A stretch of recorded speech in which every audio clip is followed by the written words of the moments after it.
வணக்கம். இரவு நேர பிரதான செய்திகளின் ஊடாக நர்மதா சிறையில் முதலில் தலைப்புச் செய்திகள். டிட்வா பாதிப்பில் இருந்து மீள 25 லட்சம் வரை கடனுதவி. நாட்டின் சுகாதாரத்துறைக்கு முக்கிய பங்காற்றும் தரப்பு அமைச்சரின் அறிவிப்பு. இந்தோனேசியாவில் தீக்கரையான முதியோர் இல்லம் பரிதாபமாக 16 பேர் பலி, 15 பேர் படுகாயம். இனி விரிவான செய்திகள். டிட்வா சூறாவளியால் பாதிக்கப்பட்ட தொழில் முனைவோருக்கு வழங்கப்படும் நிதி நிவாரணத்தை அதிகரிப்பதற்கு அமைச்சரவை அனுமதி வழங்கியுள்ளது. நடுத்தர மற்றும் பாரிய அளவிலான வர்த்தக உரிமையாளர்களை ஊக்குவிக்கும் வகையில் இந்த திட்டம் விரிவுபடுத்தப்பட்டுள்ளது.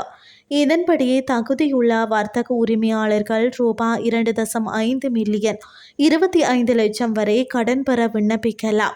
இந்த கடனுக்கான வருடாந்த வட்டி வீதம் வெறும் 3% மட்டுமே. அத்துடன் கடன் பெற்ற பிறகு முதல் 6 மாதங்களுக்கு தவணை செலுத்த வேண்டிய அவசியமில்லை என தெரிவிக்கப்பட்டுள்ளது. மேலும் 6 மாத சலுகை காலத்தை தொடர்ந்து எஞ்சிய 3 ஆண்டுகளுக்குள் கடனை முழுமையாக திருப்பி செலுத்த வேண்டும் என குறிப்பிடப்பட்டுள்ளது. குறித்த கடன் வழங்கப்பட்டதிலிருந்து 6 மாதங்களுக்கு சலுகை காலம் வழங்கப்படும். சலுகை காலம் உட்பட மொத்தம் 3 ஆண்டுகளுக்குள் இந்த கடனை திருப்பி செலுத்த வேண்டும் என தெரிவிக்கப்பட்டுள்ளது. அனுமதி பெற்ற வணிக வங்கிகள் மற்றும் விசேட வங்கிகள் ஊடாக இந்த கடன் வசதிகளை பெற்றுக்கொள்ள முடியும். அத்துடன் குறிப்பாக இலங்கை வங்கி, மக்கள் வங்கி மற்றும் பிரதேச அபிவிருத்தி வங்கி ஆகியன இதில் முன்னின்று செயல்படுகின்றன. இத்திட்டத்திற்காக 5 பில்லியன் ரூபாய்கள் நிதி ஒதுக்கீடு செய்ய எதிர்பார்க்கப்படுகின்றமை குறிப்பிடத்தக்கது. நாட்டில் சிறந்த ஆரம்ப சுகாதார சேவையை நிறுவுவதிலும் நாட்டை மீண்டும் கட்டியெழுப்பும் பணியிலும் பல் சத்திர சிகிச்சை நிபுணர்கள் முக்கிய பங்கு வகிப்பதாக சுகாதார மற்றும் ஊடக அமைச்சர் வைத்தியர் நலிந்த ஜேதிச தெரிவித்துள்ளார். சுகாதார சேவையில் ஆட்சேர்ப்பு செய்வதற்காக 62 பல் அறுவை சிகிச்சை நிபுணர்களுக்கான நியமன கடிதங்களை வழங்கும் விழாவில் பிரதம விருந்தினராக கலந்து கொண்டு அமைச்சர் இந்த விடயங்களை குறிப்பிட்டுள்ளார். நியமன கடிதங்கள் வழங்கும் நிகழ்வு இன்று காலை சுகாதார மற்றும் ஊடக அமைச்சின் பிரதான கேட்போர் கூட்டத்தில் நடைபெற்றது. இந்த பல் அறுவை சிகிச்சை நிபுணர்கள் இலங்கை மற்றும் வெளிநாட்டு பல்கலைக்கழகங்களில் உள்ள மருத்துவ பீடங்களில் 5 ஆண்டுகள் இளங்கலை பட்டப்படிப்பை நிறைவு செய்துள்ளனர்.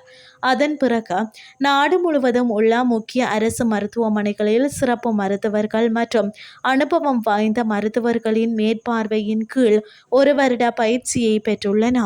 இந்த நியமனங்கள் 1/1/2026 முதல் நடைமுறைக்கு வரும் வகையில் வழங்கப்பட்டன.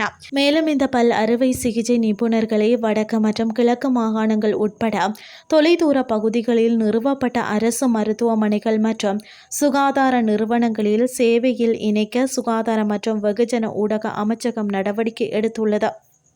இனி வெளிநாட்டு செய்திகள். இந்தோனேசியாவில் முதியோர் இல்லம் ஒன்று தீ விபத்துக்குள்ளாகியுள்ளது.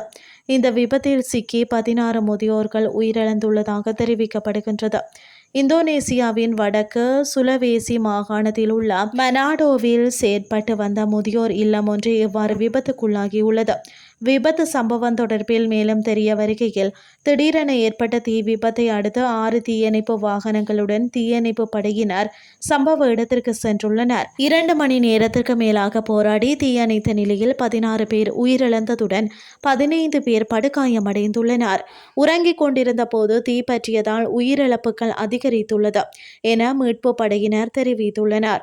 உயிரிழந்தவர்களின் உடல்கள் குடும்பத்தினரின் உதவியுடன் அடையாளம் காண்பதற்காக மருத்துவமனைக்கு கொண்டு செல்லப்பட்டுள்ளதாக அதிகாரிகள் தெரிவித்துள்ளனர். அக்கம் பக்கத்தினர் முதியோர் இல்லத்தில் பற்றிய தீயை அணைக்க தீயணைப்பு படை வீரர்களுக்கு உதவியாக இருந்துள்ளனர்.